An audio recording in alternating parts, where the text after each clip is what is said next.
Hello there. I have had 3 rides on Hyperia, which I'd say is enough to form an opinion, and maybe even make a review, which is conveniently what I'm doing today.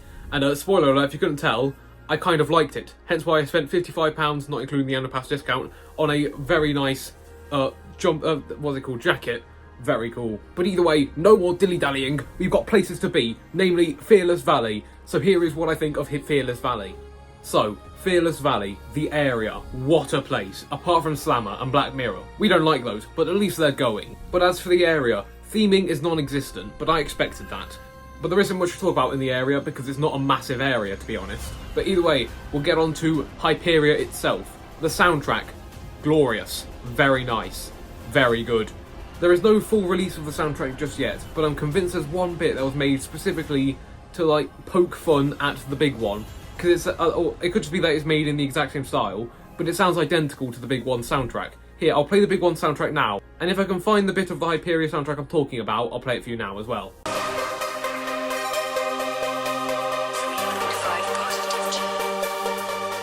Oh wow, aren't they similar? Or if I couldn't find the other one, isn't that one nice? Now imagine that, but it sounds like Hyperia. But moving swiftly onwards to the queue isn't that bad.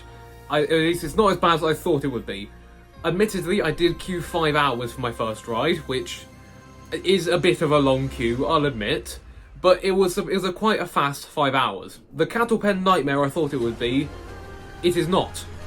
I thought it would be cattle pen, cattle pen, cattle pen. There is 2 cattle pens, so I was close enough. But regarding the cattle pens, on my last ride on Hyperia, we managed to get through both of the cattle pens and a bit of the outside queue in about an hour. The ride then broke down for 5 minutes, and I don't know what happened during those 5 minutes, but it then took us an hour to get through the bit in front of the maintenance shed, which, if you hadn't noticed, is significantly less queue than the 2 cattle pens, so I don't know what happened there, but very strange. But either way, the queue really isn't that bad.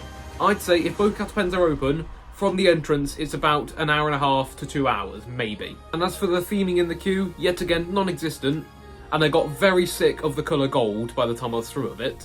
But as a queue, it's really not that bad. But what comes after the queue? The station. Wow. The station, honestly, I really like it. I know there's got a lot of haters out there, but I am not one of the Hyperia station haters. If the Hyperia station has 1 fan, it's me. And if the Hyperia station has no fans, I've been on sore, so therefore I'm dead. But I like everything about the station. The way it's built. To be honest, I thought we'd be higher up when we went into it. Every single photo and video I saw of it before I went in, it looked like you were up a flight of stairs and you went down to the station, so I don't know what happened there. Very odd. But now we get to the ride experience, the good stuff, the whole point of the video. So as you get into the trains, they're very nice, very comfortable. Mac product. You are, of course, strapped in. Very nice, very comfortable Mac product. And you are greeted by probably, honestly, one of my favourite parts of the whole ride, the dispatch effect.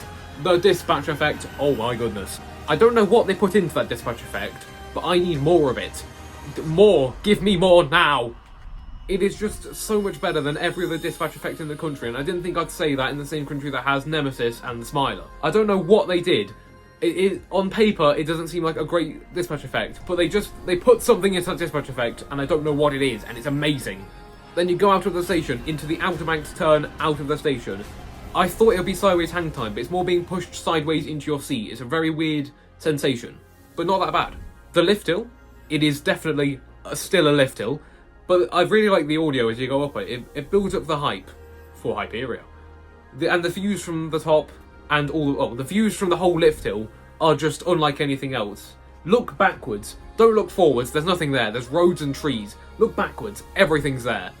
Okay, and maybe you look to the right as well, it's quite nice that way. And then we get into the actual ride, the proper experience itself. The first drop. I'm going to be brutally honest, I'm slightly underwhelmed. Now, not to say it's a bad first drop. It's just, from what I heard from everyone, I thought it would be a lot better. And on my first ride, I didn't really... I don't think I was conscious for the first drop, to be honest, because I was so caught up in, wait, what, I'm actually on Hyperia, what's going on here? So, the most airtime I remember from that ride was the outer bank, so I thought the first drop would be on like the level of airtime as the outer bank. It wasn't. But it's still a great first drop, and I think I'll come round to loving it after a couple more rides. After that, you head up into that Immelman. It is quite good, that. You get some very good airtime coming down it. I'd argue more than the first drop for some reason, I don't know why that is. After that, you dive down to the on-ride camera, which I say is at a great position. I very much so like it, but it's still yet to take a nice photo of me. Not very cool.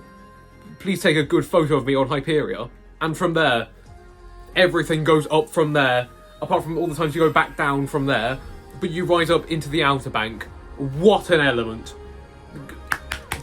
Good job. You did a good thing there. The airtime on it is unparalleled, I'd argue anywhere in the world. Like, imagine the strongest airtime you've ever experienced, and then make it last 7 seconds, and then make it 7 times stronger. That is the outer bank. You're just out of your seat for that entire element. You look down, well, I mean, you look left, but you look down, the ground is miles below you. You look right, I've yet to look right, so I don't know what's there. I'd imagine the sky, probably. If you're looking up, I don't even know what you're looking at. Why are you looking that way? There's nothing there. And just as you think the airtime's about to end as you head into the roll, it continues. There is airtime down the whole roll, apart from the fact where you straighten out, because gravity and all that puts you back in your seat. And from there, you rise up into the stall. Yet again, I'm not that big of a fan of the stall. It's not that it's bad. I think I've just grown numb to being upside down. Inversions have stopped doing anything to me at this point, and it's really weird. Apart from the Swarm's inversions for some reason, the hang time on the Swarm hits different. Not even Hyperia can compare to Swarm's hang time for some reason, and I don't know why. But the stall is pretty good. It feels more like I'm being pushed back into my seat than I'm upside down. But like I said, I think I'm just numb to inversions at this point. Maybe one day I can fix that. I hope I can. And then from there, you dive down into the trims. Oh no. I didn't notice the trims on my first ride. I'm not even convinced they activated on the first ride. Every single ride after that, they definitely activate. You can definitely feel the trims. I wish they didn't activate. Okay, well, I mean, if they didn't activate, I'd be out of my seat and probably hit a spot on the outer bank. But I'd say, oh yeah, the trims are definitely the worst part of the ride. As you'd imagine from trims, that is what they do. I mean, I get they're necessary, but I don't really see the point. The splashdown, or the splashdown which occurs at the same time, I actually felt the water a little bit. I'm amazed. I think I'm the first person to ever actually feel the water on the splashdown. It's incredible. And from there, you rise up into one of the most surprising elements of the whole ride, the smaller wave turn outer bank thing. You get launched out of your seat at such force. I'm surprised you just... That was my impression of you, flying out of the seat. You right there. Yes, you. And after that, you come back down into your seat. That was my impression of you. Yes, you again, falling back down into your seat. And then you come round into the final airtime hill, which is quite good. And then you hit the brake run. And from the brake run, as you'd imagine, you go back into the station. So overall, what do I think of Hyperia? It is very good.